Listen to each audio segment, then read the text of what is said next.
FM 101.4 megahertz पर यह आकाशवाणी का कुरुक्षेत्र केंद्र है। अब सुनिए कार्यक्रम हम किसी से कम नहीं। इसके अंतर्गत आप सुनेंगे दिव्यांग रितेश सिन्हा से सुनील आशु की बातचीत।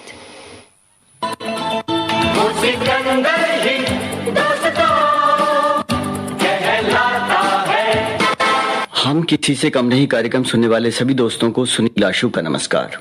दोस्तों, आज हम आपकी मुलाकात कराने जा रहे हैं डॉक्टर रितेश सिन्हा जी से, जो कि सेरिब्रल पाल्सी स्थिति में है। और ये स्थिति क्या है ये खुद अपने बारे में बताने की कोशिश करेंगे। और साथ ही हम इनकी माताश्री हैं, इनके साथ डॉक्टर पुष्पलता सिन्हा जी, जो बात सही तरीके से रितेश जी नहीं हमें समझा पाएंगे वो बात हमें समझाएंगी इनकी माताजी doctor Pushpalata Sinha ji. Doctor Ritesh, studio में स्वागत है आपका।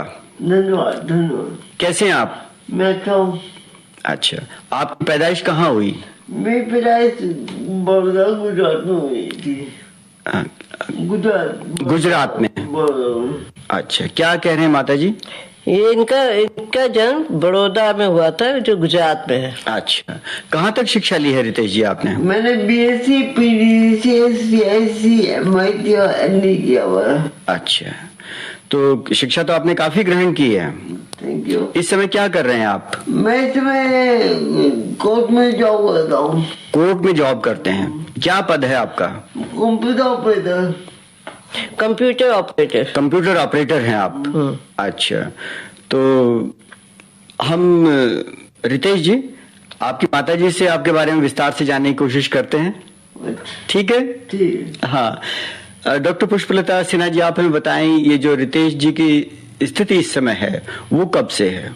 ये जन्म से है, पैदाइशी।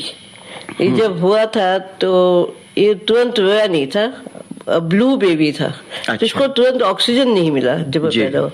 नॉर्मल डिलीवरी नहीं थी उस समय, फोर्सेप डिलीवरी चलती थी। अच्छा। वैसे किया, जिसकी वजह से उसके ब्रेन में कहीं ना कहीं इंजरी हो गई ब्रेन। अच्छा। तो उसकी वजह से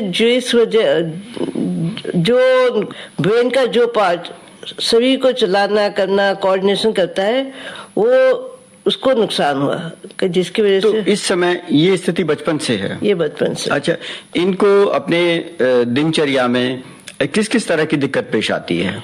दिक्कतें तो बहुत ज्यादा थी। जैसे शुरू में तो ये कुछ भी नहीं करते थे, यहाँ तक कि माँ का दूध भी नहीं पी पाते थे। बॉटल से दूध पिला, खाली रात में सोता था तो ये दूध पी लेता था, नहीं तो दिन भर मैं इसको चम्मच से दूध पिलाना, ये जिसने दूध पी के वॉमिट करना, इसमें कोई भी एक्टिविटी नहीं थी इसमें। उस समय डॉक्टर्स ने क्या कहा?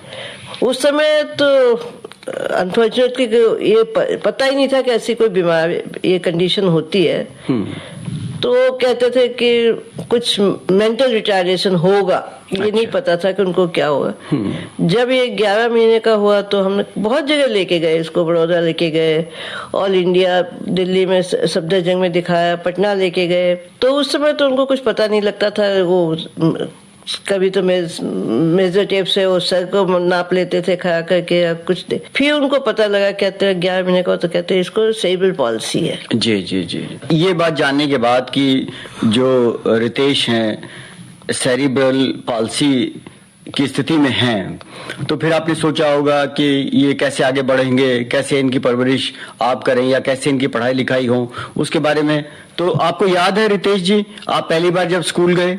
मुझे याद है, पहली बार गुजरात में ही, बड़ौदा में ही गए थे स्कूल? करनाल में। अच्छा अच्छा, तो करनाल में जब आप इनको स्कूल में दाखिला कराया, वहाँ क्या दिक्कत पेश आई आपको?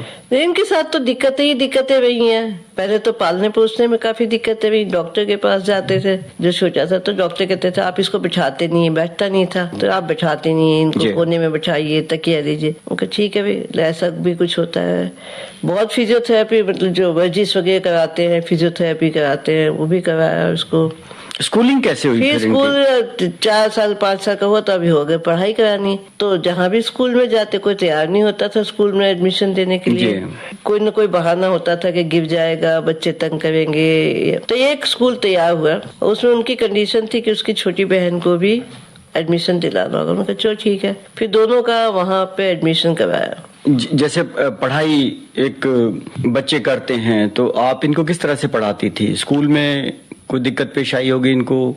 स्कूल में तो ये था कि हम बिठा के आ जाते थे, ये अपना वो जो पढ़ाते थे, दिमाग तो इसका बहुत तेज है। जी हाँ, जी हाँ, तो क्योंकि डॉक्टर हैं। तो बहुत है। लिखने की मुश्किल होती थी उनको। अच्छा। तो लिखना का प्रैक्टिस हम ही लोग कराते थे घर पे उसको, कि कैसे लिखना करना है, वो सब हम लोग करते थे। यहाँ तक कि इसका पेपर होता था एग्जाम फाइनल, तो वहां भी हम जाके जब साथ जाते थे उसको बैठ के लिखवाते थे कि कैसे कैसे लिखना है। अच्छा रितेश जी, आपने डॉक्टरेट की उपाधि हासिल की, कब हासिल की? ये मैं 2016 में। 2016 में? हाँ। क्या टॉपिक आपका रहा? मैंने बच्चे में डिप्लोमा किया हुआ है, तो इसलिए डॉक्टर लिखते हैं। मैंने में किया हुआ मैंने। अच्छा, बताइए आप जरा। ये मानद डिग्री है, ऑनरेरी डिग्री। अच्छा, ऑनरेरी डिग्री है। हाँ जी, मानद। जब इसने एनडी किया तो उसमें उसके बाद आप डॉक्टरेट लिख सकते, डॉक्टर लिख सकते। जी जी जी। अच्छा रितेश जी, आपने बहुत सारी जानकारी हमें उपलब्ध कराई। आपने कुछ बहुत अच्छे अच्छे काम किए हैं इस स्थिति में रहने के बावजूद, और आपने कुछ रिकॉर्ड्स भी बनाए हैं। आप थोड़ा सा उनके बारे में बताएं, फिर हम डॉक्टर पुष्पा जी से पूछेंगे विस्तार से उनके बारे में। मैंने एक अपना एंड्रॉइड ऐप बनाया है।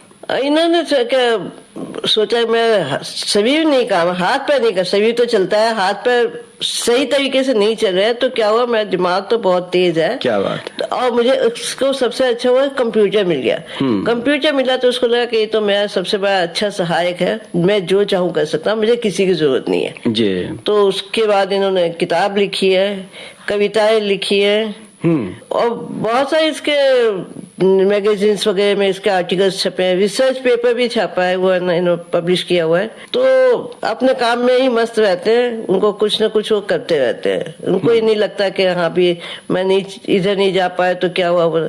ये सोचते हैं कि अब मैं अपना दिमाग लगाऊं और कहाँ से कहाँ जा सकता हूँ। आपने कुछ मुश्किलें सही हैं, कुछ लोगों ने डिस्करेज भी किया होगा आपको, हतोत्साहित किया होगा, आप बताएं। अच्छा, मुझे ये लगता है कि हमारे समाज में डिसेबिलिटी के लिए लोग सोचते नहीं है। लोग ने आम इंसान नहीं समझते। आम इंसान नहीं समझते। वो सोचते कि इनकी कोई फीलिंग्स नहीं है। मैं आपको मैं चाहता कि गवर्नमेंट स्कूल में डिसेबिलिटी स्टडीज को लेके आए जी, ताकि बच्चों को शुरू से पता लगे कि डिसेबल्ड लोगों की क्या दिक्कतें होती है। जी। ये कह रहे हैं कि हमारे समाज में जो डिसेबल्ड है या शारीरिक क्षमता उनके प्रति कम है। उनके प्रति संवेदना है ही नहीं। वो सोचते हैं कि वो तो उनके कोई इच्छाएं नहीं होती, कोई भावनाएं नहीं होती, वो तो वैसे ही है, उनको कुछ नहीं चाहिए, बस उनको खाना पीना दे दिया, उनको कुछ मतलब अपनी अंदर से कोई इच्छा नहीं। जबकि इनको सारी जैसे हम है, हमें जो इच्छाएं होती है सब इच्छाएं उनको होती है, वो कर नहीं पाते हैं, फिर कह भी नहीं पाते, समाज समझ भी नहीं पा रहा है कि उनकी क्या इच्छा है। तो समाज को संवेदनशील बनना पड़ेगा, उनको सोचना पड़ेगा कि वो भी तो हमारी तरह ही इंसान है, उसमें कमी कहाँ है, कमी तो शरीर में है। रितेश जी ये भी कह रहे हैं कि कुछ सरकार को इस तरह के स्कूल वो कह रहे हैं कि नहीं, वो कह रहे हैं कि हर स्कूल में एक क्लास होना चाहिए जिसमें डिसेबल लोगों के बारे में बताया जाए, वो भी प्रैक्टिकल के साथ होना चाहिए,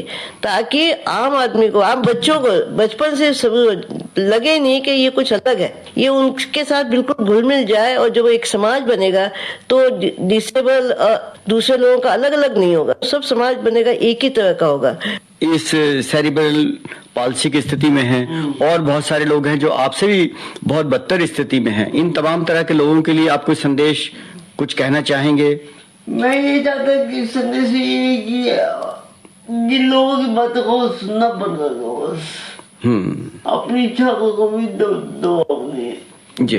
जो वो कहते हैं कि दुनिया की बातों को सुनना बंद कर दो। हाँ। आपकी अपनी जो इच्छा है वो उसको करो, आप लोगों की मत सुनिए कि वो क्या कहते हैं, और लगातार चलते रहे। आपको जो इच्छा होती है आप करिए, लेकिन इसमें माँ बाप का, समाज का, सभी का सहयोग होना बहुत जरूरी है, तभी कर सकते। तो हमें उम्मीद है कि डॉक्टर रितेश सिन्हा जी की बात सुनकर हमारा समाज जागृत होगा, ऐसे लोगों के लिए आगे आएगा, उनके बारे में सोचेगा। जहां तक सरकार की बात है वो भी इस ओर जरूर कुछ कदम बढ़ाएगी। डॉक्टर रितेश सिन्हा जी, आज आप स्टूडियो आए और हम किसी से कम नहीं प्रोग्राम में हमसे बातचीत की। साथ ही डॉक्टर पुष्पलता जी, आपका बहुत बहुत शुक्रिया। धन्यवाद जी।